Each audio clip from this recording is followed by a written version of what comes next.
কোথাকার কোন রিক্সাওয়ালা, চিনিস না জানিস না, তুই তোর বাবা মায়ের সামনে নিয়ে বসাবি। এটা কি সত্যি সত্যি নাকি?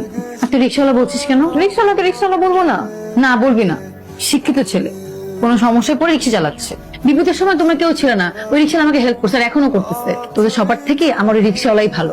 যে যেটা ডিজার্ভ করে সেটাই তো বলছি। নাটক না সাজিয়ে বিয়েই করে ফেল। বিয়েই করে ফেলবো, খুশি? সব সময় বেশি বেশি এভাবে কেউ কারোর সাথে কথা বলে? বন্ধুরা তো কত কথাই বলো। এভাবে বললে হবে না, এরপর যদি আমার সাথে এভাবে কথা বলো না, একদম ঘুষি মেরে নাকটা ফাটিয়ে দিব। এখানে কিছু টাকা আছে, কালকে শপিং করে ফেলবেন।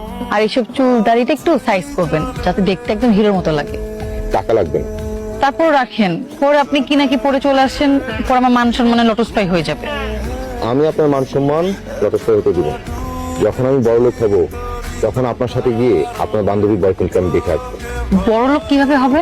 আপনি সিনেমায় দেখেন নাই, ওই যে নায়ক আলমগীর, নায়ক জসিম, তারা রিক্সা চালাতে